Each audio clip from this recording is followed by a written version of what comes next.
Well, greetings and salutations, everybody. Welcome to the best day movie-related show on the planet Earth, the John Campea Show, coming to you from right here in Hollywood, California. I am, of course, your host, John Campea, and it's an awesome honor and privilege, that is every day as I turn to the wrong camera, to have you guys joining us here as we, a bunch of friends, talking about our favorite things in the world, movies and movie news and all that sorts of jazz. And I am once again really happy today to have a guest in studio with me, and it is, of course, the one and the only, the great Mr. Robert Meyer Burnett. Robert, how you doing? It's always great to start a Monday morning with your enthusiasm for me. It is great enthusiasm for you. And, of course, great enthusiasm for you guys as well. We have a lot of enthusiasm going around. And because we've got a hell of a lot of stuff to talk about here today, so let's get right off the top with this. It has been reported that John Campea got on Twitter yesterday afternoon and told everybody, hey, guys, they're dropping a Captain Marvel trailer tomorrow night. That's Monday night during Monday Night Football. And sure enough, they then announced it officially. There was some speculation that we were going to get the Avengers 4 trailer with Monday Night Football, but instead we are getting the Captain Marvel trailer, which makes sense. That movie's coming out in 3 months. Yeah. So they dropped that trailer, and it is not confirmed, but it is a widely held belief at this point that Wednesday morning they are going to drop the Avengers 4 trailer. Now, on top of all that, this morning, Disney put out a brand new poster for Captain Marvel. Here, take a look at this. This is our new poster for Captain Marvel, and I gotta say, I like it.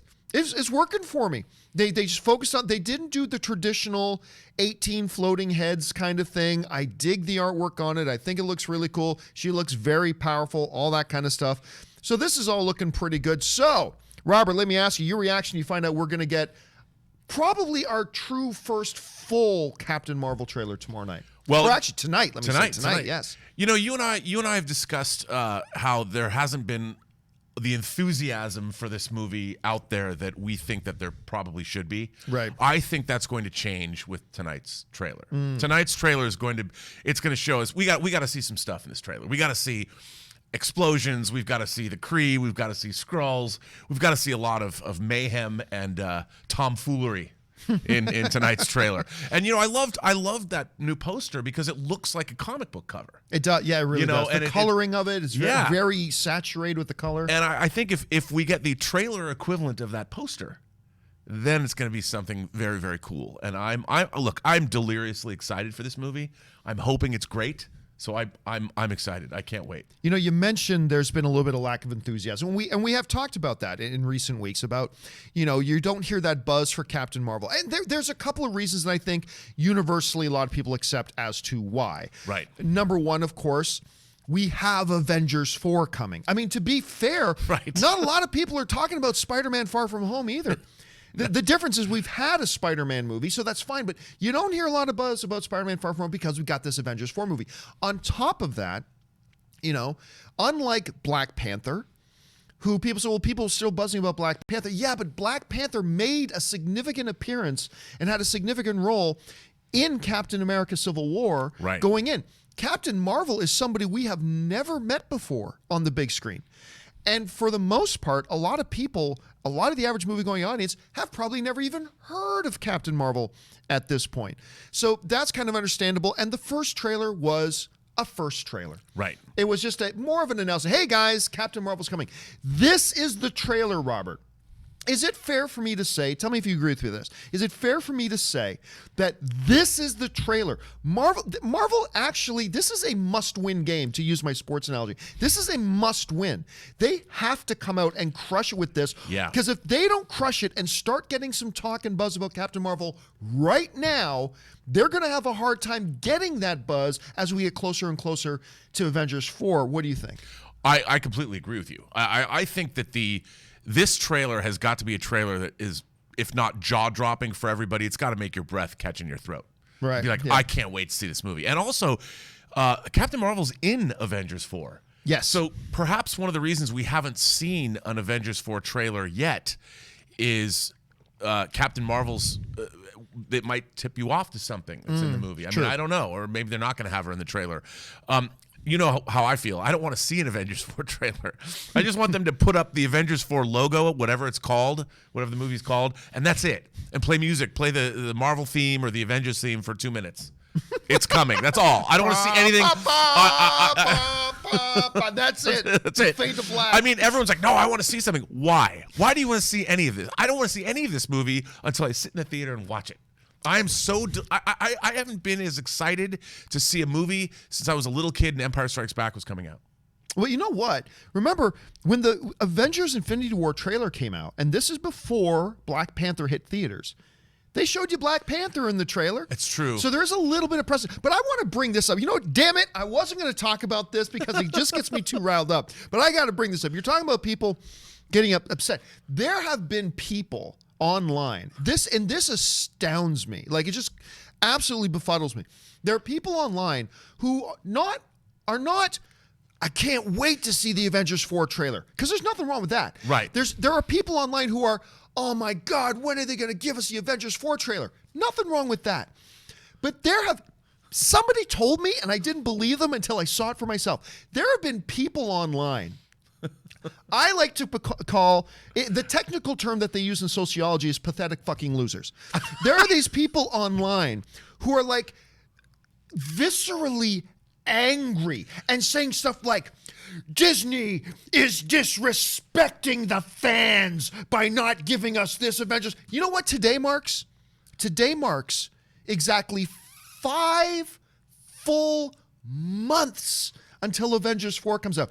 And there are like these people in the groups of people going, we're going to downvote and dislike all the Marvel videos until they give us what we deserve. It's like, you do realize that this trailer, we're all, and hey, I'm as excited to see it as anybody. Me too. So are you. Or not. But, oh yeah, you don't want them to do a trailer. I don't want to see anything. You do realize these trailers are corporate designed manipulations designed to manipulate you and me into giving them more money. And that's fine. That's totally fine. But that's like, I get excitement for the trailer. I get anticipation for the trailer. I get longing for the trailer. I do not get this whole thing of these overprivileged, entitled little whiners who's like, how dare you not give us our Avengers 4 trailer yet? It's like, oh my God, are you being serious right now? I don't know. You've seen this whole thing playing out. I don't understand anger like this at all, because we're getting, as I've said over and over and over again, we live in a golden age of geekdom. I'm astonished that what we're getting in theaters. I sat and watched Infinity War, and I couldn't believe what I was watching. I was giddy. I felt like I was reading Crisis on Infinite Earths when it first came out, but seeing it writ large on the big screen. We live in a golden age of geekdom. While waiting for the Avengers 4 trailer, watch Daredevil again. Go rent all of the MCU movies again and have a 22 film or a 21 film or a 20 film, because it's marathon. Look, Game of Thrones. We don't have a trailer for Game of Thrones season 8. It's coming out in April. Yep. I mean, well, we do. But I want to see footage. Where is it? That's what you got to get mad about. No, you shouldn't get mad about any of this. It's coming. We're all going to see it. It's coming soon enough. And isn't the anticipation sweet? Oh, it is good. It's palpable, actually. And here's the thing, too. A lot of people saying, well, they should have put out the Avengers 4. They've already had a Captain Marvel trailer, which is true. I mean, that's true. They should have put, and there are some people just thinking and looking, maybe strategically they should have put out the Avengers 4 trailer first and then the Captain Marvel. My argument against that is this. People will say that if they do release the Avengers 4 trailer on Wednesday, we're instantly going to stop talking about this Captain Marvel trailer. Right. And that might be true. But the way I look at it is, if you put out the Avengers 4 trailer today, like tonight, and then launch the Captain Marvel trailer on Wednesday morning, it's going to be ignored. Everybody's still going to be swept up in the Avengers 4 trailer. Absolutely. And I think the Captain Marvel trailer would then be an afterthought. Will it get swept up once the Avengers 4 trailer comes out? Yeah. But at least it'll have about 48 hours if they crush this trailer, and they got to crush this trailer. At least we'll have 48 hours where we're talking about Captain Marvel. Yeah, I just don't see Disney releasing or Marvel releasing both of these trailers in the same week. Just like you wouldn't release these movies in the same week either. You want to maximize the bang for the buck.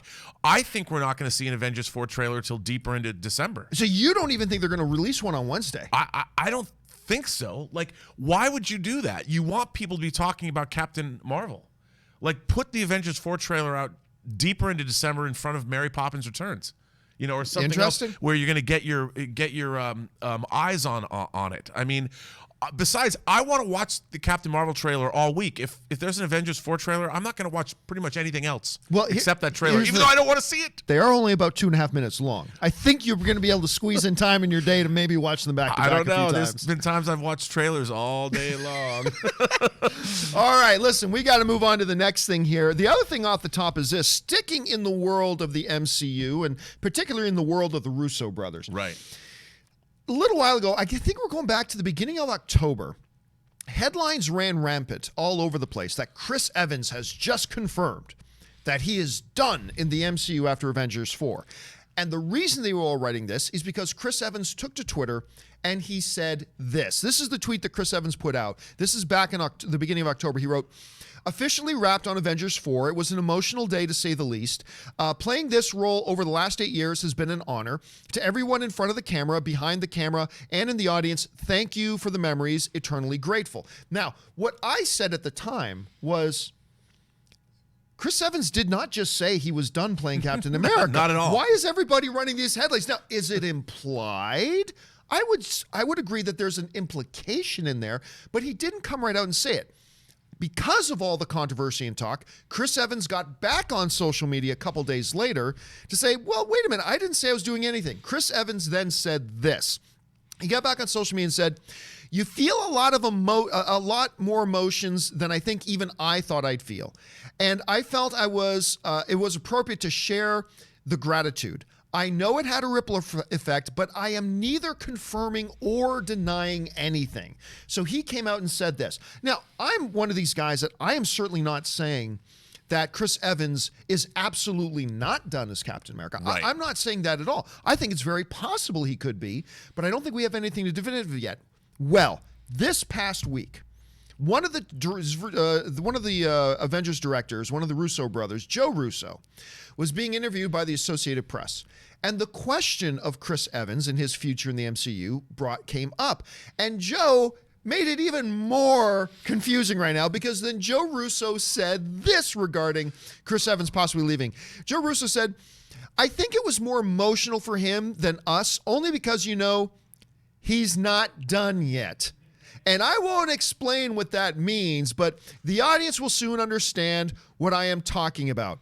Well, I'm glad, because I don't know what the hell you're talking about, Joe. Look, just like when Chris made his initial tweet, I said, this does not necessarily mean he's done. Right. I look at Joe Russo's tweet, or his comment here, and I say equally but oppositely, this does not necessarily mean he's not done. But I don't know, Robert, you're looking at this whole circus. What are you taking away? Do you think Chris is done or not? What do you think? No. Well, first of all, why would you want to be? Let's say you're an actor, you're building your career, you're in these movies that are some of the most expensive and some of the most successful movies of all time. It's what an actor dreams of. And Captain America is a great role. I can understand these actors. They have to work out, they have to follow a strict diet regimen to play these characters. So it's rough. It's hard to do. But who wants to stop being Captain America? I don't see it. Here's the thing, what I don't get about our geek culture. These things, we're going to see them. They're coming down the pike. Yeah. A whole crew of people know what happens in Avengers 4 because they made the movie. Yep. So these ideas that there's spoilers out there, they're only spoilers to us. The films are being made. Yeah. Why don't we enjoy? I mean, the anticipation is great for these films. We're gonna see them. So to be upset or angry or speculate about whether Captain America's not coming back, we're all gonna find out in 5 months. It's funny you bring up the spoiler aspect, because some of the criticism I've been seeing online about Joe Russo's comments is saying, "Oh man, you just spoiled it for us." I'm like, whoa, time out. He did not say Captain America definitely lives at the end any more than Chris definitely said he was done before. It's ambiguous, and I kind of feel like, as a fan going on, that's exactly where I want to be. Right. Ambiguous. I want to have my theories about what's going to happen, but I don't want to definitely know what's going to happen. And I feel like that's the spot they've got us in. 100%. I mean, the thing is, we're getting these movies. It's not like we have to wait forever to find out, or if at all. We're going to get this film in 5 months. We're getting Captain America in March. Pardon me, Captain Marvel. We're getting Captain America back in May. We're getting Captain Marvel in March. It's the anticipation for these things that makes it fun. Like, everybody's so, why does everybody want to know? Like, I don't want to know. I want to go in cold. The less I know, the better. And like you just said, the ambiguity, I love being trolled by the people that are making these movies. Bring it on. You know, and when somebody says something, one of these actors says something about whether they're there or they're not there, they're coming back, they're not coming back, great. Because it just makes me grit my teeth and go, oh, I can't wait. So, but for the record, you're guessing he's not done after Avengers 4. I think he's not done after I'm Avengers also 4. guessing. I'm going to guess as well. I'm going to guess that he's not done, but I'm not saying for sure he's not. He very well will be, but if I had to put $1 on it, my $1 is going on he's not done. I mean, Spider-Man got dusted at the end of Infinity War, and yet they're making another movie. Is Spider-Man Far From Home a spoiler? We don't know what happens to Spider-Man in Avengers 4. So let's find out. All right, guys, with that off the top stuff out of the way, let's get into our main topics of the day. How do we pick our main topics around here on the John Campea Show? It's simple. You guys determine the main topics by emailing me your topics and questions anytime to john@thejohncampeashow.com. That's john@thejohncampeashow.com. Make sure, guys, you put the word topic in the subject line. And as always, please keep those emails to 90 words or less, or else I wouldn't even be able to fit them on the screen, even if I wanted to. With that done, let's get to our first email today. And our first email today comes to us from Henry Malone, who writes, between now and the end of the year, there are a few movies that are getting all the attention, like Mary Poppins, Aquaman, Bumblebee, Spider-Verse, and Mortal Engines. However, there are a few great-looking dramas also dropping, like Vice, Welcome to Marwen, and The Mule. My question is, which of these films are you looking forward to the most? Robert, there is this murderer's row of films coming, some very high-profile films. He mentioned Aquaman, Bumblebee, and the like. But these are some great-looking Oscar potential kind of films. Which are the ones that are standing out to you the most? I'm deliriously excited. I get that a lot. I'm deliriously excited. but Vice. Oh, my God. I love The Big Short. There was a time where I was driving my girlfriend crazy because I was watching The Big Short when it came on Netflix like every night, just because I loved the technique. I loved all the characters, and I can't wait to see Vice. Christian Bale as Dick Cheney. Like, who would have ever thought that would happen? Like, someone sitting around in a casting meeting, Adam McKay is like, I think Christian Bale should play Dick Cheney. What? But he looks astonishing in the part. And Welcome to Marwen, Robert Zemeckis coming back. I will watch anything Zemeckis does. And the technical look, it's a movie about action figures that come to life. I mean, not like Toy Story. These are like 6-scale realistic action figures that come to life. This is like a movie that has Robert Meyer Burnett written all over it. I'm like, Robert Zemeckis made a movie just for me. And Steve Carell from The Big Short is in it. So I can't wait for this as well. And also, I'll watch anything that Clint Eastwood does. Sometimes his movies are great. Sometimes they're just good. But they're always worth watching. So all three of those movies, but particularly Vice. Yeah, it's hard to pick one out of this lot. I mean, like, look at this line. Like, and you know, you're right. We do get swept up in talking about Aquaman, the big bombastic thing. We do get swept up in talking about Bumblebee and, of course, Mary Poppins. Absolutely. But these are three movies that we must not sleep on. Right. And number one, I am absolutely looking forward to The Mule. I cannot wait. I was excited about this movie. I still remember when they first announced it. And I'm like, oh my God. Because the last time Clint Eastwood directed Bradley Cooper, American Sniper, not only was it a great film, it might have gotten a Best Picture nomination as well. And it was a huge box office success. Do not sleep in this. And I believe this is going to be Clint Eastwood's first time back on the screen. Is it since Gran Torino? Is it going to be the first time that he's been on screen since that movie? It might be that he's directed. But no, he hasn't actually been in a movie in a while. Yeah. Or maybe it was that that baseball one he did with Justin Timberlake. But he didn't direct that film. Right. But either way, it's been years. Yeah. So there's that. You're talking about Vice. How good is Vice? And you know, it's funny. I did an open mic show yesterday, and somebody brought up that Christian Bale has finally come out and said, no more of these complete body transformations for me. Because he's gone from 8 pounds to 800 pounds. And like, even if you're under the watchful eye of a nutritionist or a doctor, you can't do that too much. Because there's that one shot in the Vice trailer where he's standing there topless. Right. It's like, oh my God, like what Christian Bale will do to get his body into a role.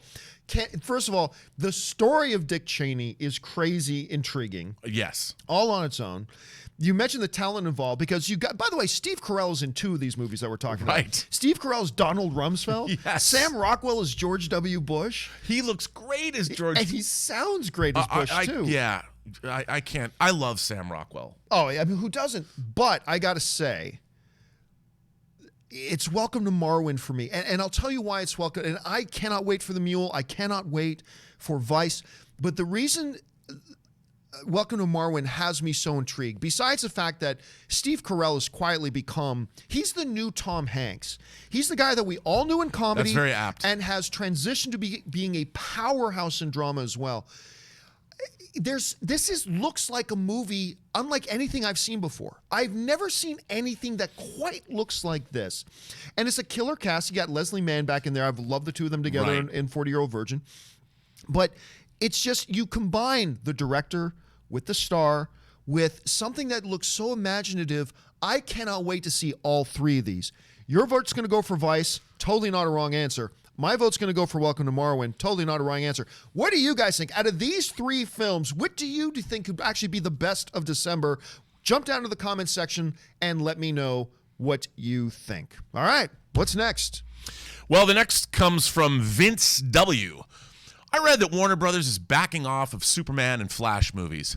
I think the words they used were losing momentum. Do you think this just confirms that WBDC is trying to go in a really different direction than the more traditional DC heroes that hasn't seemed to work?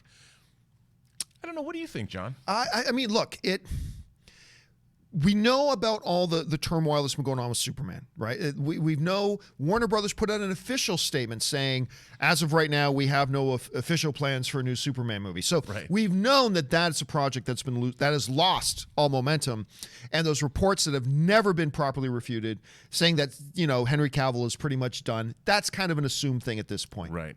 Flash has been an interesting one because it's been on again, off again, on again, off again. It has really, unfortunately, kind of been the epitome of the DC, really the whole DC universe on the screen about the lack of organization and the chaos going on. They've gone through 3 different sets of writers. They've gone through 3 different sets of directors. Right now, they're sitting on the directing pair who gave us National Lampoon's The New Family Vacation with Ed Helms. But they also did Game Night. Right, which I really liked. I loved it too. I loved Game Night. So they clearly got the comedy aspect. But then it gets delayed and gets delayed and gets delayed. And we still don't have any kind of real official word on that. And now what has happened is Deadline has put out a report kind of talking about, how DC seems to have this new focus on the female characters. They really want to put an emphasis on the female characters right now. But within that, they themselves kind of revealed that Superman and Flash are losing their momentum over there. This is what the Deadline report had to say.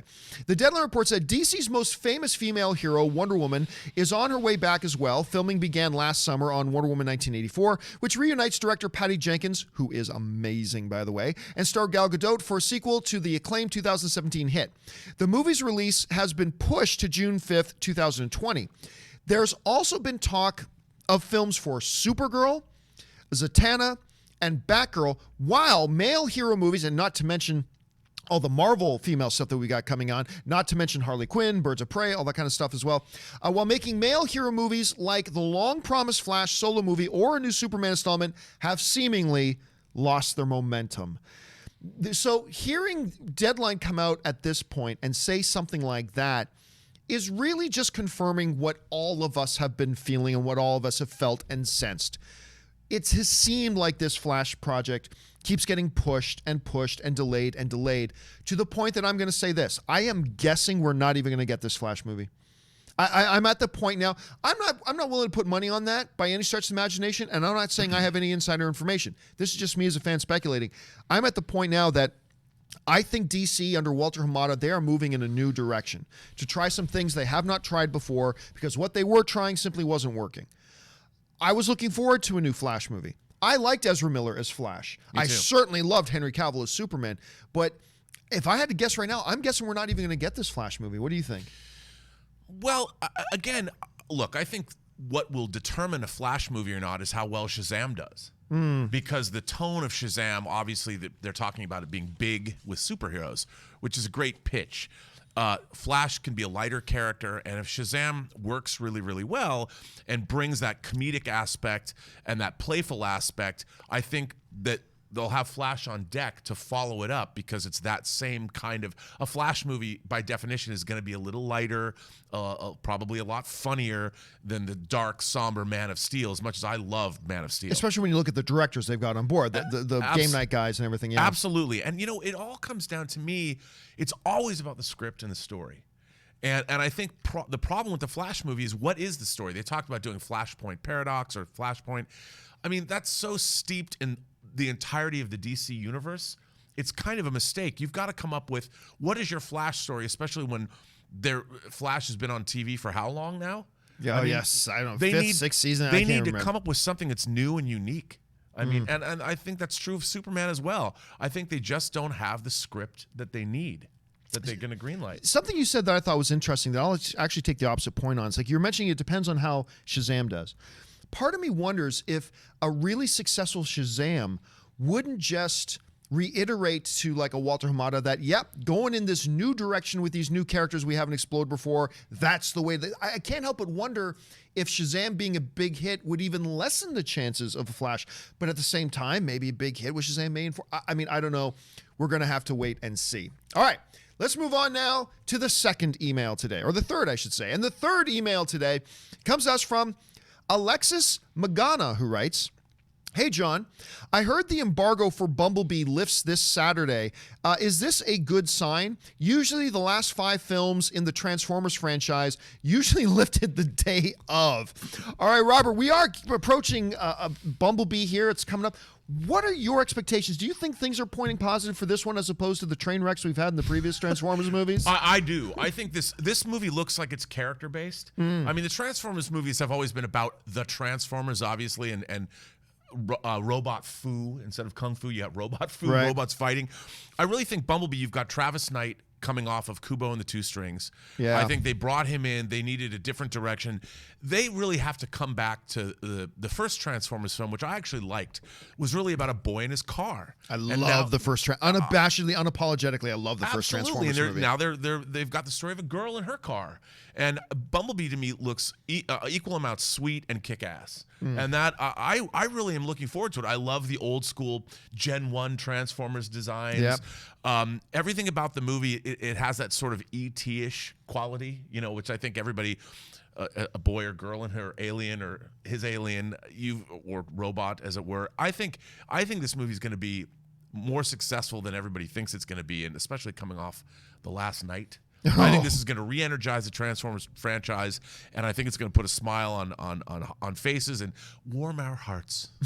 Well, there are a couple things here. Number one, I like the first Transformers movie. All the other ones have been dumpster fires to me. But not 3. You like? I didn't even like. I remember Schnipp liked that one too. I think. But no, is that the one where they went to Chicago? Yeah, the Battle of Chicago, Chicago. Kicks ass. Yeah, man. I don't know. But anyway, you're not alone. There are some other people that really like that one. But it was, to me, much like the Aquaman situation. It's when they announced James Wan. Once they said James Wan was directing that movie, there is nobody more influential for how good or bad a movie will be than the director. That's when I started going, whoa, wait, really? James Wan?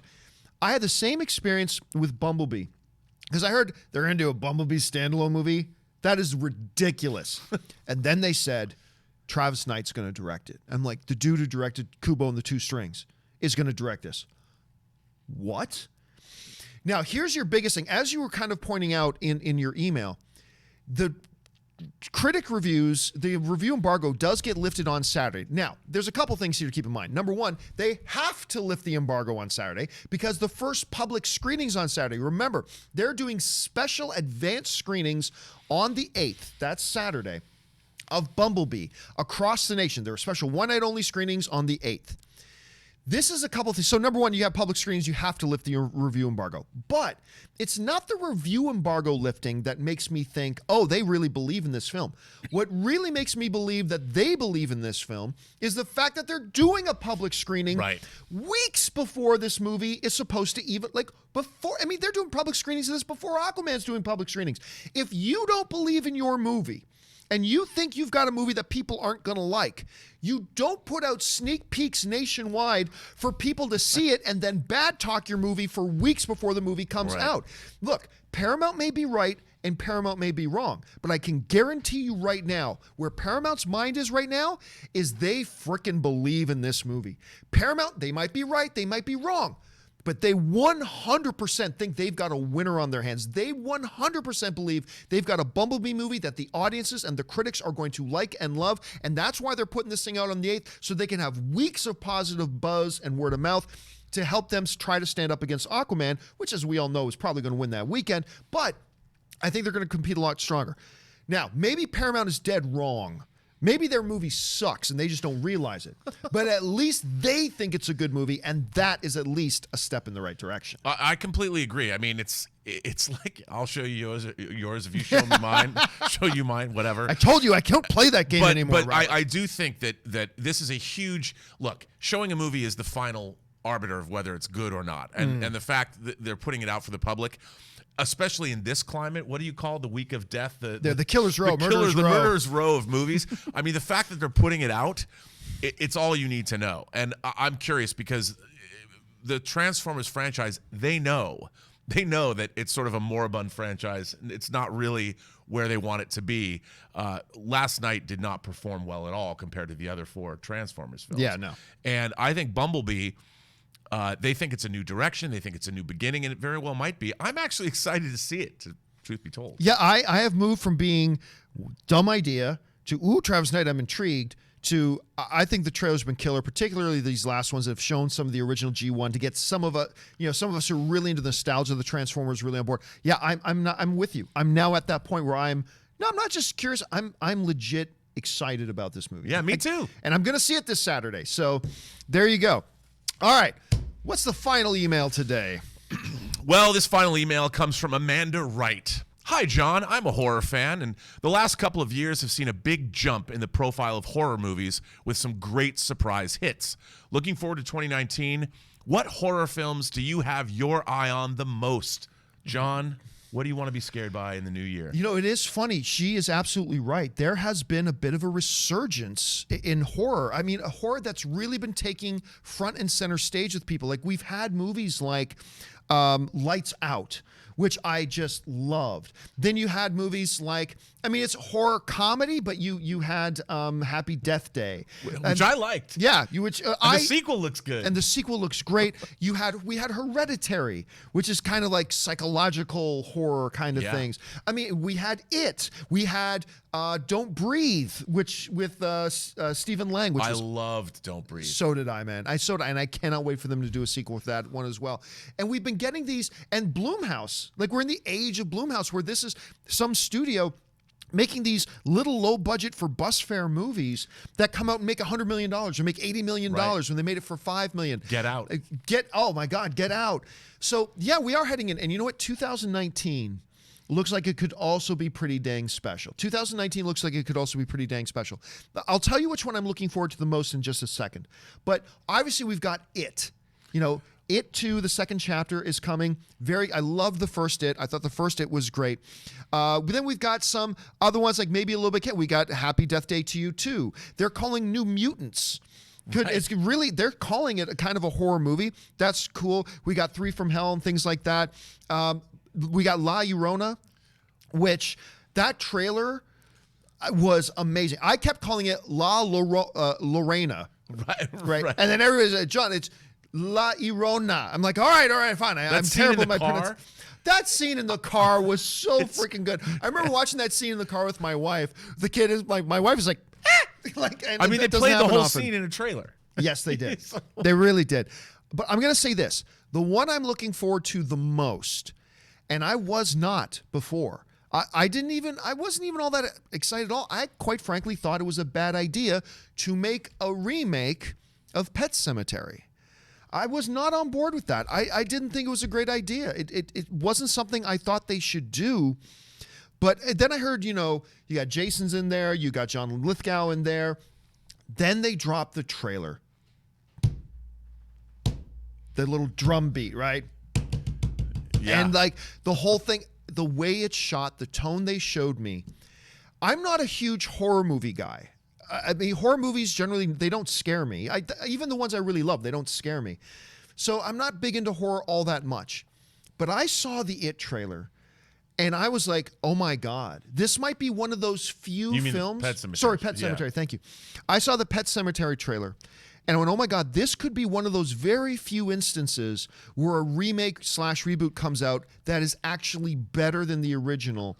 And that could very well be the case here. So for me, the one I am looking forward to the most going into 2019 is right now, it's absolutely it. Then you got, some people want to say, Zombieland, I think, what's it called? The sequel. The sequel. Zombieland. But I mean, again, that's kind of more like Happy Death Day to you. It's more Right. like comedy horror. But I'll tell you what, right now, Pet Sematary's got to be the one that's the top of my list. What about you? I think you're right. I mean, I can't wait to see. Pet Sematary was the scariest book to this day that I've ever read. And a lot of people watching this won't remember this, but that was a book Stephen King did not want to release. And it was this notorious book in the late 70s, early 80s. Like, Stephen King wrote this book that's too scary even for him. And I when that book came out, I ran to the bookstore to get that book. And I read it in one sitting. And I had a cat at the time. The cat walked into my bedroom when I was reading it. It scared the bejesus out of me. Your first mistake is having a cat. Oh, Okay, come let's just on. be clear about I got that. a cat now. But I have to tell you, it's not so much a horror film, but because it has monster in the title, I'm gonna say this. I cannot wait for Mike Dougherty's Godzilla, King of the Monsters. Now, this is not so much a horror film, but it has Ghidra, it's got Rodan, it's got Mothra. It is, and Mike Dougherty is he's a huge sweaty. He's a huge horror fan from way, way back. Now, he's the same dude who directed Trick or Treat, right? Yes, Yeah, he yeah, directed okay. Trick or Treat. He and I know him, and I've known him for years. And it's like if you won the lottery and got to direct your favorite movie from childhood, Mike Dougherty has won the lottery with Godzilla, King of the Monsters. And that trailer, they're playing Debussy's Claire de Lune in that trailer. I can't wait. I love kaiju movies. I'm a huge fanatical. Rodan is my very favorite of all the Japanese monster movies. Go back and watch it. It's really scary, even though it's about a giant flying petrodactyl or whatever. But I can't wait. By the way, show some respect. It's King Ghidra. Yes. Let's show some respect. You are sir. right. You are or Monster Zero. You know, if you want to watch another great movie, watch Godzilla versus Monster Zero with the aliens from Planet 10. It's everything you want in a kaiju movie. It's awesome.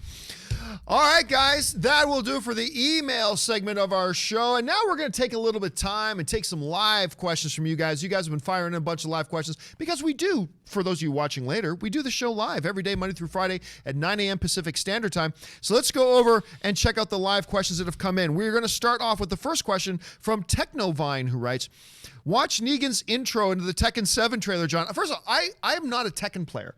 Like, I was always more of a Street Fighter guy, and I never played a lot of Tekken. But they announced, I remember a few months ago when they announced that Negan was going to be a character. That has got my attention. So as soon as the show is done, I'm going to jump on YouTube and look for Negan's intro. Me too.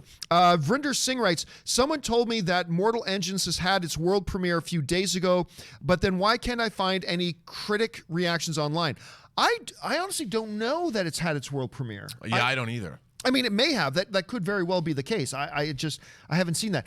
It is unusual. It's not unprecedented, but it is unusual that a premiere happens and that the review embargo is not lifted because you've got a lot of people in the public who have seen it. So I'll have to look into that a little bit. HV39000 writes, sometimes you talk about good movies that you can only watch once. For me, American History X is one of those. I have watched American History X multiple times, but I can totally see where you're coming from on that. Like a movie like Detroit. I don't know if you saw. Yeah. Detroit I thought was brilliant. I couldn't watch it again, though. I've only, to this day, only see Schindler's List once. I love it, but it's so hard to watch it. I can't watch it again. What's a movie like that for you? Well, with American History X, the curb scene, getting your curb stomped. It's I Spit on Your Grave. Oh my God! I watched that movie. Was so. I mean, violence against women bothers me, but I Spit on Your Grave. I was watching that film on video because it was notorious.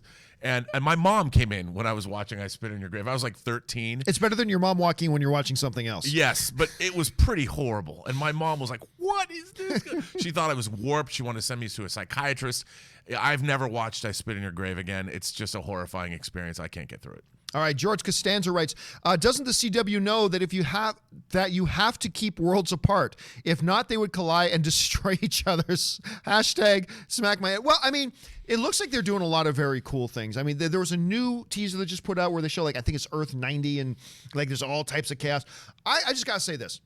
we've been talking about the Elseworlds crossover coming up, and we're both excited about it. It is the one thing in the CW universe I look forward to most every year. I really do. So anyway, let's see how it all turns out. Kevin Brown writes, CM and A4, I guess it's Captain Marvel and Avengers 4 trailers back-to-back. Makes sense since people need to learn more about Captain Marvel before the Avengers 4 trailer Wednesday for context. I'm assuming she'll be in it. Well, we were talking about that a second ago, right? Like, again, I think there's precedent to believe that she'll be in that Avengers 4 trailer. Not to mention, putting Black Panther in the Avengers Infinity War trailer helped promote Black Panther. Right. Putting Captain Marvel in the Avengers 4 trailer will just double up on the momentum for because you got the Captain Marvel trailer tonight, then you put Captain Marvel in that Avengers 4 trailer that will also promote Avengers 4 and Captain Marvel. What do you think? I completely agree with that. Plus, they need to, the thing about the Captain Marvel trailer, the first teaser we saw, is it didn't really show how powerful Captain Marvel is. I mean, she's one of the most powerful characters in the Marvel universe.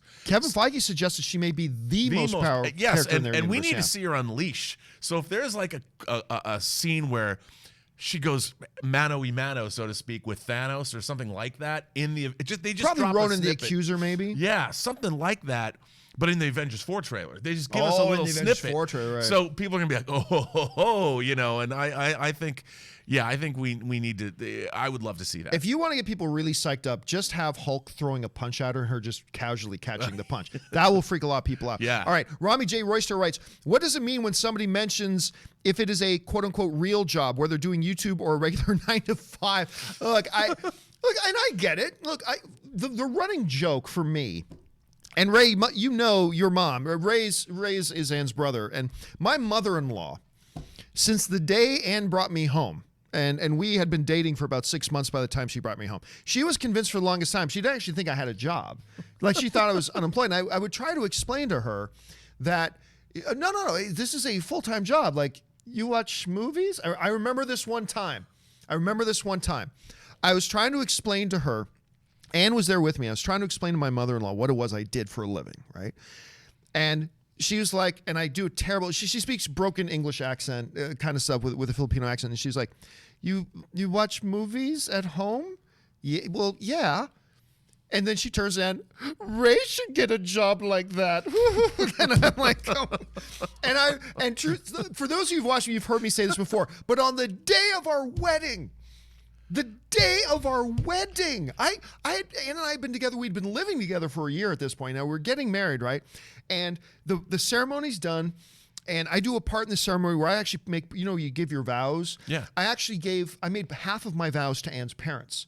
So I gave my vows to her, and then I turned to her parents and I said, and I vow to you to talk about, and this is when Ann and Ray's dad was still alive, and it was a really special moment. But the very first moment that I have with Ann's mom, she comes, because we had the wedding at our house. She comes in, and she's like very smiling. It was a great day.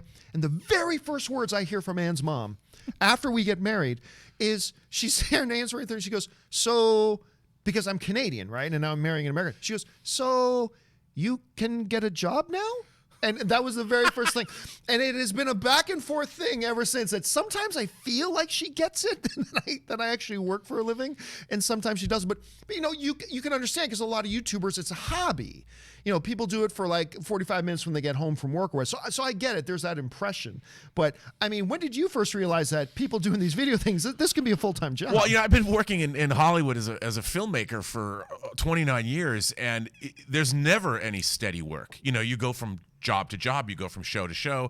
Like right now, after I do this with you, I'm working on my Robservation show. I'm working on, I do the Inglorious Trexperts podcast, which we don't make any money from, but it's work. It's all work. I'm editing a feature film that I'm also producing now. And so these shows require an incredible amount of work to produce. I mean, you've got employees here, you've got a studio you're managing, you've got equipment, you have to do all of this. It's this research, and it's an incredible amount of work. It is a full-time job. I mean, you think it's easy, but it's not. I mean, you're producing a show on a daily basis. This is a job, people. It's all work. Right. Let's move on here. I'll call your mother-in-law if you want. Can you talk? I'll bring I'll her in talk to here her. sometime. Andrew Christie writes, I had a dream last night that you presented Andy Serkis with the Oscar for Best Actor and the 2019 Academy Awards. Everybody, including him, was pissed because you were the one getting emotional and stole his thunder. I would get emotional if Andy's... I love Andy Serkis. Now, I'm not going to lie. I'm expecting the Mowgli movie to be a bit of a dumpster fire. I'm not expecting I think there's a reason Warner Brothers dumped it. But notwithstanding that, I am a huge Andy Serkis fan. I've had the opportunity to meet and geek out with him a few times. Yeah, me too. I think he's a uniquely talented individual. But I don't know what's scarier about that I stole Andy Serkis' thunder or the idea of me hosting the Oscars. I'd just be standing up there. Let me tell all you losers about the dumpster fires you've made this year. I mean, I would be horrible. I'd be terrible at that. You know, he's in a great movie called 24-Hour Party People. And if you've never... I have not seen that. It's a fantastic film. He actually plays Joy Division's producer. And he's great. It's all about the Manchester music scene in the late 70s, early 80s, where Joy Division and New Order and bands like Happy Mondays came out. I love 24-Hour Party People, and he's great in it. You know what else? He's in another great movie called 13 Going on 30. A lot of people forget he's in that movie. Go check it out and remember. I love him in that. Kara Black writes, you need to watch last night's episode of Supergirl ASAP. It features awesome prologue for the Elseworlds crossover. I have been watching Supergirl this year, but only because our friend Sam Witwer is in it this year. He's the main antagonist in the show. That is the only reason I've been watching it, but I have been keeping up. I haven't watched last night's episode yet, but I will, and we are getting into that Elseworlds crossover. I can't wait. Chris Miner writes, thoughts on Role Models. It's an underrated comedy. It is an underrated comedy. Paul Rudd and Sean William Scott. Sean William Scott, thank you. It is, and you know what? It's funny because I remember when that movie came out, it very quietly kind of came and went. Yeah. And I watched it probably a month after it came out. And because it didn't look like it looked like a throwaway comedy. But then you watch, it's got heart. It's funny. Yeah. It is a very underrated movie. Have you seen it? Yeah, I really liked it too. Oh. It's good. It's good. All right, Dan Ketchum writes, Coen Brothers Buster Scruggs on Netflix is awesome. Hearing great things about it. I still haven't got, because I'm behind on a lot of TV stuff. So I have not watched it yet, but I am hearing like Oscar buzz stuff about this thing. I really liked it. You did see it. It's an anthology. So it's like six different stories that are all sort of tangentially connected through this book. And again, it's wonderfully made, but I don't think it's for everyone. It's kind of eclectic. I mean, the first story out of the gate is fantastic. And the movie, it turns into something else as it moves along, but I really enjoyed Buster Scruggs. I thought, again, I love all the Coen Brothers movies, but I think it's going to be not for everyone. I'd be curious. I'm just curious. If you had to say there was one you liked the least, which would it be out of the Coen Brothers movies? That's a good question. Probably. Well, no, because I love Oh Brother, Where Art Thou. You know what? The one I like the least, I'm going to get hell for this.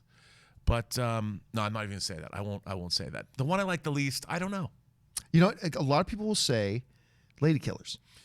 And I adore Lady Killers. I adore that one. You know, I'm not a big lady. No, I don't. Most people aren't. Most people don't like that much. But I don't know, any movie with Tom Hanks going, waffles, my dear, we need waffles forthwith. I mean, that'll get me every time. I love that. Yeah. J.K. Simmons and... The Hudsucker Proxy? Oh, maybe. yeah. I mean, it's and big I like the budget. Hudsucker Proxy, but that might be my least favorite one on the list. I mean, it's too broad. I mean, Jennifer Jason Leigh does a great job, but it's a little too broad. You know, I really love... I think my favorite Coen Brothers movie is actually Miller's Crossing. Really? I love What's the Rumpus? I want to give him the hi-hat. I love Miller's Crossing. It's so good. The cast is so good. The score is so... I love Miller's Crossing. All right. Kevin Brown, interesting one here. Over or under 12% that we see Spider-Man in Wednesday's Avengers 4 trailer. I'll tell you why that's a good question. I do not think we're going to see Spider-Man in the first trailer, but 12% is a real low number. Right. That's a real low number. I'm tempted to take the over on 12. You know, I will take the over on 12. I still don't think we're going to see him, but 12% is low enough that if this were Vegas odds, I'd take the over on 12. What do you think? You know what? I'll go with you on the odds, but I don't want to see Spider-Man in Avengers. Yeah, but you want a black screen with 2 minutes of the Avengers score. But that, talk about spoiler alert. Like, I don't even want to know that because I still want to believe that Far From Home might be a prequel to Infinity War. We don't know. I think they've established. I think they've pretty much established that it's not. I know, but I don't want to see Spider-Man. When he says I don't want to go, Mr. Stark, or whatever, that was like painful. That's like when Spock dies in Wrath of Khan for me. Yeah, it's that emotional. The needs of the few or the one. Oscar Villanueva writes, I guess James Earl J. Wow. James Earl Jones is back in TLK. The Lion King. Because all main lions are African actors. Same Will Smith in Aladdin because of the Asian African region. Love your show. I think James Earl Jones is back because he did the voice of Mufasa before. Right. I mean, that's why he's back. And Will Smith is because I think he's the closest guy you can get who can bring that type of frantic energy to Aladdin without it being or looking like a Robin Williams impersonation. I really can't think of many people who could bring that. Like, if you had said to me, we need somebody who can bring that same frantic energy that Robin Williams did to the genie, but not have it sound anything like they're trying to imitate Robin Williams. Right. Honestly, one of the first names that would probably come to my head would be Will Smith. Yeah, I mean, look, Will Smith obviously is a very deft comedian. The Fresh Prince of Bel-Air and what he's done in Bad Boys. He's a great comedic actor with incredible comedic timing. So there's no question to me that that's why they picked him. Chris Warden writes, with Venom making over $840 million on a $100 million budget, you can definitely make the case that it's the most successful comic book film ever for Sony. Wow. Well, for Sony, ooh, you know what? Yeah, because I thought you were just saying it's the most successful comic book movie ever. I'm going, no. Because even if an Avengers cost $200 million to make, the fact that they make $2 billion kind of trumps that. I would have to go back and relook at the budgets for some of the other, but you would not, if you're not right, you're not far into being wrong if you're not right. I'll tell you a funny story. I was working on Superman Returns, and I was in the producer's office, Gil Adler's office, and he got a call from Sony when they were making Spider-Man 3. They were in trouble. The budget was like $300 million. Oh. And I remember him on the phone going, it costs how much? Nah, I'm not interested. And he hung up the phone because they wanted him to like save the movie. And those were very expensive films. And so Venom, the fact that it was $100 million probably is the most successful comic book movie from Sony. Such a win for them. Murray Reich writes, what has a better chance for sure of happening, The Flash or Bad Boys 3? Well, I think it is for sure that Bad Boys 3. I think they're locked. I think they're locked and they're moving ahead, and production starts early in 2019. And they did. Martin Lawrence and Will Smith did that video at Venice Beach. Yeah, like when they just signed the contracts. Like, it's happening. Yeah, it's fine. Bad Boys for Life is what it's called. Now, great. I wouldn't say it's for sure happening because we've heard Bad Boys 3 movement for years, but it looks like it's as close to 100% locked as it's ever been because they're saying what you going to do, right? Yeah. Santez Henderson writes, it's very apparent that Warner Brothers is putting more effort into original characters than going along with established ones. Not a bad strategy, to be honest. Well, again, the one reason why I see the upside for Warner Brothers and all this is because you tried it one way, didn't get the results you were looking for. You're going to try something a little bit different now. Now, Harley Quinn is not an original character. Shazam is not an original character. Zatanna is not an original character. But they are unknown to a lot of the movie-going audience. And you know what? Is it what I would have done out of the gate? No. But like I said, the definition of insanity is doing the same thing repeatedly and expecting different results. They've tried the try and true Batman, Superman, that kind of stuff, and they did not get the results they wanted, so they're trying something different. Santez follows it up with, I meant not very well known. Oh, yeah, absolutely. I meant not very well known characters overknown, and you're absolutely right. The Kosan writes, Maple Leaf question. I love me some Maple Leaf questions. What are your thoughts on the whole William Nylander mess now that he is signed and is Lord Stanley coming home to Toronto? Somebody asked me this exact same question on Open Mic yesterday. You got to understand, my entire lifetime, the entire time that I have existed on this earth, the Toronto Maple Leafs have not been to, let alone won, Lord Stanley's Cup. And I don't think they're going to do it this year. I'm super happy that the Nylander stuff is behind us. I'm totally glad about it. I love the offseason signings, obviously. I love Matthews is back, all that kind of stuff. I think the future looks bright, but I don't think this is the year. I think maybe next year. NPE94 writes, I can't believe Marvel hasn't released Guardians of the Galaxy 3 trailer yet. It's getting ridiculous, isn't it, John? Obviously, NPE being a little facetious. No, dude, I saw it leaked. I saw a Reddit post. It was on Reddit, and they had a link to somebody bootlegged it from probably China. So I saw the Guardians of the Galaxy 3 trailer already. Amazing. It was incredible. I mean, the people they introduced, I couldn't believe they had the Celestials in it. They had the Eternals in it. It looks great to me. And Batman. That was the surprising thing. Well, that to me, was Batman. Yeah, it was funny because there was the bat signal in space, which I thought was interesting. All right, Stubble MPE94 follows up with 4 Weddings and a Funeral. Seriously underrated. I don't know that it's underrated because everybody that I know who has seen 4 Weddings and a Funeral, Hugh Grant, probably his best film. Everybody I know thinks it's great. So I don't know if you can say it's underrated because people really like that movie. And it did well. But by the way, About a Boy. Is Hugh Grant. Oh, come on, dude. Yeah, yeah. He's so good in that. You might have a point there. I love About a Boy. I love About a Boy too. It's like every man is an island. I'm Ibiza. Stubble McShave writes, if Jackman won't host the Oscars, what would you think of the double act of Stephen Fry and Hugh Laurie? And they have a background sketch comedy. I don't know. Again, to me, neither of them. My preference. While I understand many non-movie personalities have hosted before and with success, my preference is still, as a film fan, I want the biggest night of the movie year to be hosted by a true through-and-through movie personality. It's just me, and that's why I go for that. So I don't know. You can insert anybody in there, that's fine. But my first choice would be a true, legit, 100% movie personality. That's my first. Do you got any kind of picks? Well, for I'm a Oscars? huge fan of Fry and Laurie. And, Stephen Fry actually wrote a book, actually 2 books now, about Greek mythology. And fantastic, and he's such an incredible intellect. I love listening to him speak, but I just don't know if he's an Oscar host.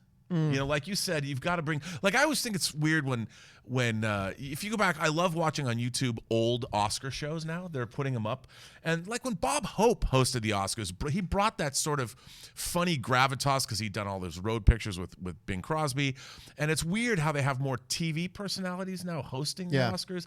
I want to see some star power there. Not that Hugh Laurie and Stephen Fry aren't star power, but I don't know if they'd be great Oscar hosts. You know who I've wanted for the last few years, and it is not one I would say anymore? Kevin Spacey. For a long time, I advocated Kevin Spacey to host it because he sings, dance. He's an Oscar historian. He's an Academy Award winner. 2. Yeah. He won 2 Academy Awards. I'm not going to say that anymore. Yeah. Well, you just did. Half our viewership went away. No longer gunning for the Kevin Spacey hosting the Oscars anymore. Stubble follows that up with their time for Footlights and a bit of Fry and Laurie's series. Fry is great at hosting. BAFTA host 4 years, and Laurie is a great musician and singer. Check out their sketch, An American Ass 2 too. I'll check that out. I'm Upset writes, thoughts on Max Payne's chances for a sequel or reboot? Painful. A big goose egg. There's no way a sequel gets made to that, and I don't know. They're gonna have to see some success with video game movies before they go back to try one that they already did. Right. So I because they just did that. They went back to another one with Tomb Raider recently, and I thought Tomb Raider was pretty good. I thought it was all right, but it did not do well. No. So I can't see that happening. Rufino Salazar Jr. writes, I don't like sand. It's all coarse and rough and irritating, and it gets everywhere. Have a great Monday, brother. One of the all-time great awful lines in any movie. One of the all-time great awful. Oh, did I miss one above that?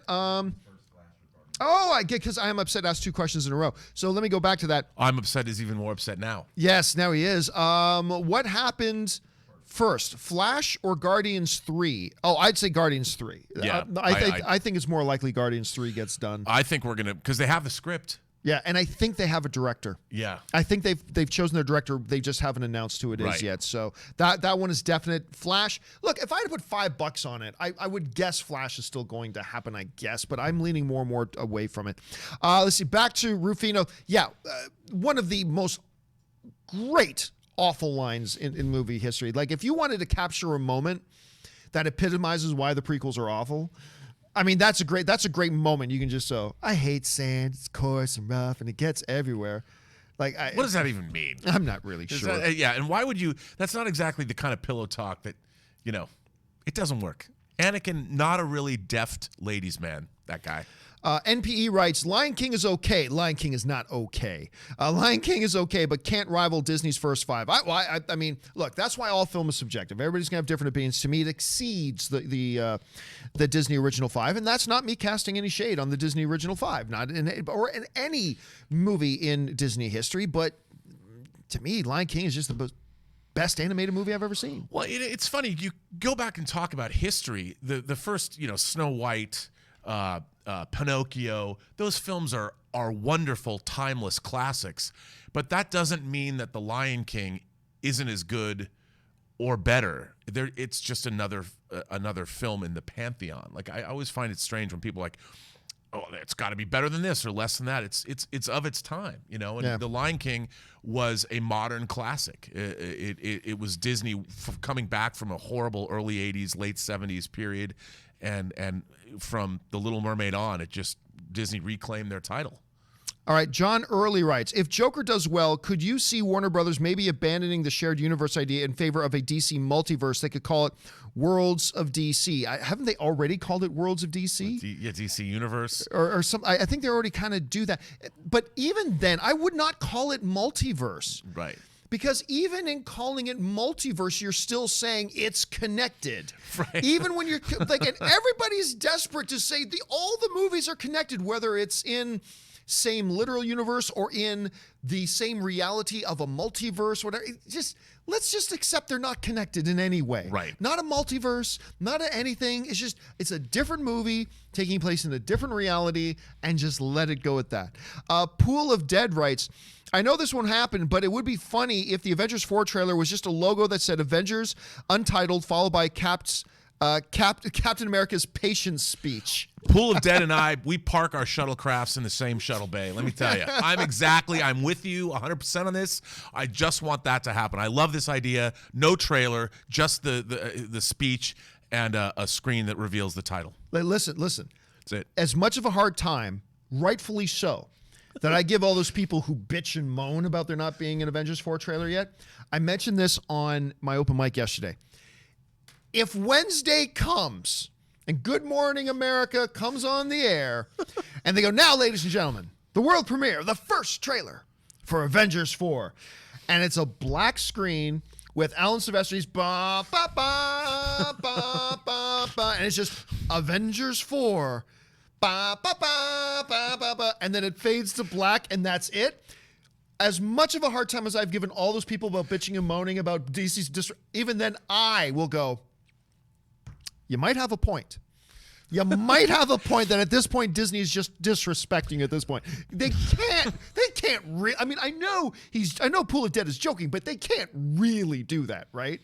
Like, if you want to piss a lot of people off. Well, that would be trolling. Yes, that would be epic. Be trolling. That would be epic trolling. But the thing is, sometimes epic trolling gives you the kind of response that you want. Who wouldn't stop talking about that? You'd have this visceral reaction on Twitter. I think it would melt down the whole internet. Mm-hmm. And that would be the headline of the Wall Street Journal. Avengers 4 troll destroys the internet.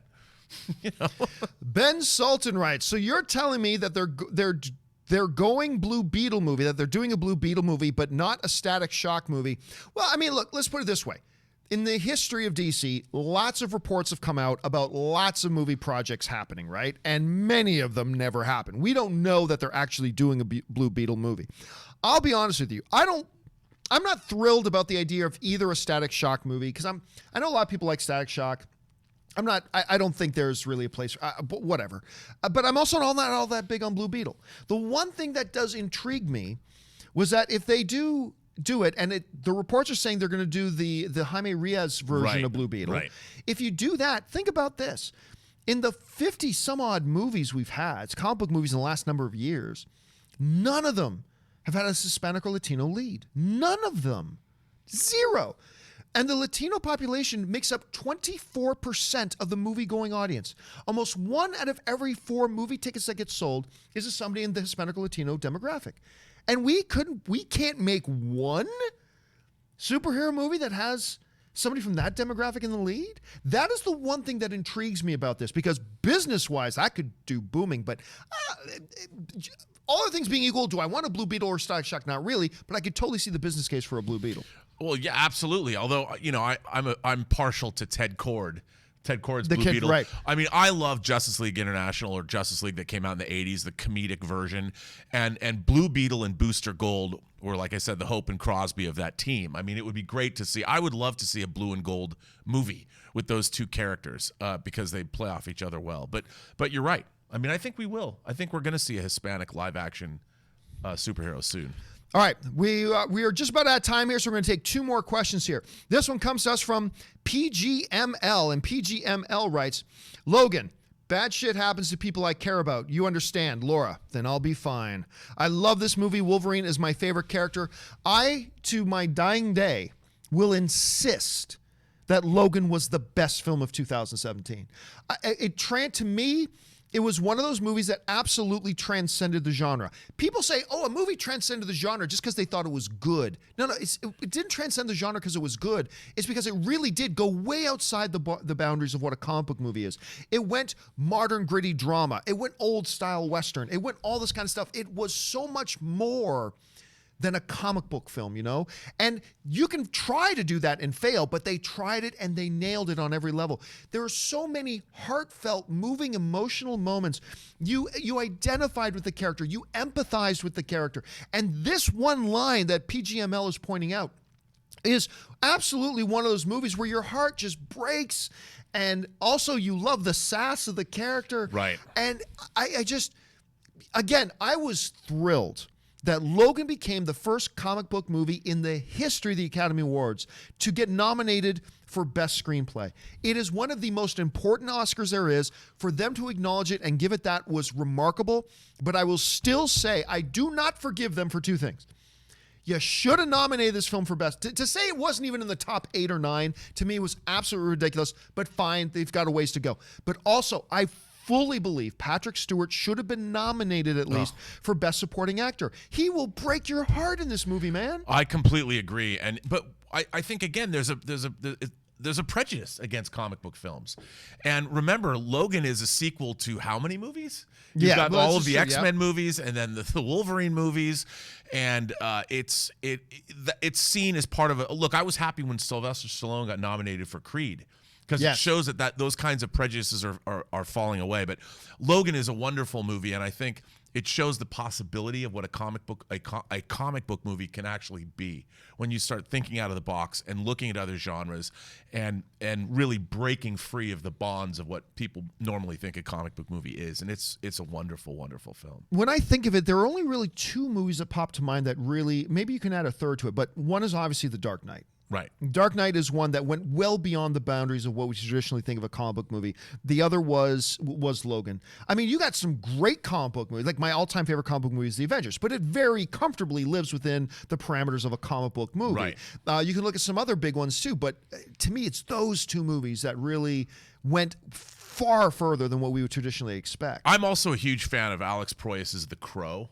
That's true. The Crow is a comic book adaptation, and it's very true to the comic book. I don't think it breaks it doesn't break free of the genre, but it's kind of like it's such a wonderful movie. It's very stylish, and it's still really heartfelt and emotional, more so than you would expect, and it's beautifully made. It's kind of like the Blade Runner of comic book movies.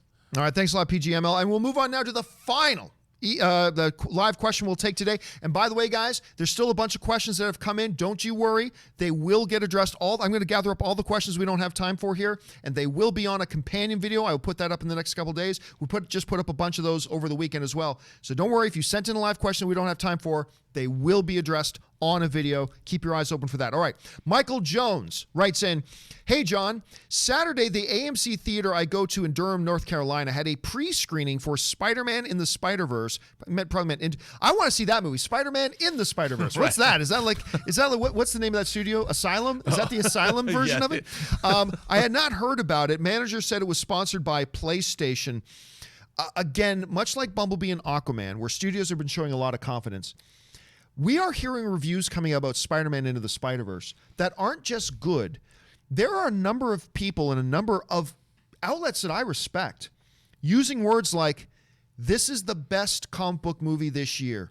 in a year that we had Black Panther, in a year that we had Venom, in a year that we had Avengers Infinity War, we got some legit people saying this could be the best comic book movie of the year. Clearly, they're confident doing these early screenings in cooperation with PlayStation, which makes sense for their Spider-Man game. By the way, did you guys see my live stream of me playing Spider-Man? Anyway, I'm not surprised. I'm not shocked at all. And I can't. I'm seeing this movie in a couple of days. I cannot wait to watch this movie. I know you weren't keen on the first trailer you'd said. But I was not. No. I've been from the first time I saw any of the animation from this movie. I have been very, very excited. I can't wait to see this film. All right, you know what? I said that was the last one, but I'm going to rifle through just a couple more. I'm going to take it's my show, damn it. I'll take my own liberties here. All right, Sawyer Sabal writes, nice to see Robert back. I like seeing a different opinions, keeps it fresh. Yeah, I like having Robert back too, as a matter of fact. Thanks, man. Tobias Thank you. Friedley writes, hey, John, did you see About Time yet? No, I still have not seen About Time. I haven't either. Adrian Watson writes, are underestimating Mamo's appeal? I think you probably mean, are we underestimating? I'm going to guess you mean Jason Momoa. Is that what you mean? Guys, spell check. Mamo's appeal to women, they're going crazy over him in the comments. Look, I remember I was at the world premiere for the Conan movie that Jason Momoa was in, right? Right. And I remember we literally bumped into Jason Momoa, me and my wife. And my wife, just as an example of every woman who was there, when you come this close to Jason Momoa and you look into those dreamy eyes, she was like a little bit of, just a little starstruck, right? And I'll never forget talking to the publicist, who was a woman as well. And I was talking to the publicist, and I won't throw her under the bus, I won't name her. But she was saying, the last couple of months have been the greatest couple of months to work in our publicity department because Jason Momoa has come over about 5 or 6 times to talk about publicity specials. And every time he does, all the air gets sucked out of the room because she said all of us just go, it was like, you can't, this is a good looking dude. I am a boringly 100% heterosexual male, but oh my God, this is a good looking dude. Oh, yeah. Crazy. I mean, I have no problems calling a good looking dude a good looking dude. I mean, look at him as Khal Drogo in the first season of Thrones, man. You know, if I was the Khaleesi, that would be my choice for a husband. You know? See, Pensive Ruin writes, Robert, please have your own show. You deserve it, Rob. Well, you do. It's called Robservations. Robservations. It's available now. It's available now. You can see the first episode of Robservations. It's the show about something. It's on my channel, The Burnett Work. It's a once a month kind of thing or bi-weekly, but the second episode is going to drop in a few days. But it's different than this. I would not want to stop doing shows with Mr. Campea here. It's fun. Adam Martinez writes, George H.W. Bush funeral on Wednesday. Chances the Avengers 4 teaser is moved. Oh, I don't think you stop airing commercials for things on TV. I mean, I'm not discounting the importance of that event. Right. Obviously, it's a huge thing, but the world keeps moving. I mean, so no, I don't think you change your plans for a commercial. I don't think you change your plans for dropping a commercial. Right. Not to mention, it's going to be very early in the morning that they do that.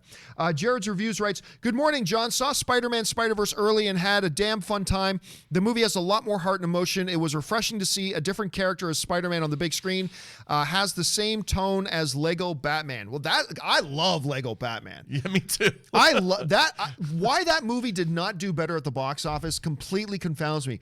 That Batman movie was probably, a lot of people would joke, but it's kind of true. Might have been the best DC movie that's been put out in the last number of years. Yeah, it was fantastic. Wonderful. But again, we've gone over here how much we're excited to see this movie, and the very fact, Jared's Reviews, that the fact that they're doing these early screenings, whether it was a PlayStation 1 or anything, also screams as a studio massive confidence, which is refreshing because. Whether it's DC or whatever, we've seen so many studios lately not have confidence in their films, holding off review embargoes till the day before a movie comes out, and all this kind of that just screams, "We know you're going to hate our movie." To see a big bunch of these high expected, highly anticipated movies, whether it's Aquaman, Bumblebee, Spider-Man Into the Spider-Verse, and see that the studios actually believe in their movies is really refreshing and nice to see. So that's great. Jared's Reviews follows up. Also, where can I get John Campea merchandise? I keep forgetting to put a link in the description of the video. I'll start adding a link to the John Campea merchandise store. Yes, a little bit later. Yeah. These are great. Like Robert's got his there too. Yeah. So yes, I will put that. We have shirts, hats. Hell, we've even got underwear in there. Now, these will be the last two ones here. Lyle Navin writes, I think most MCU fans are overrated, or most MCU films are overrated.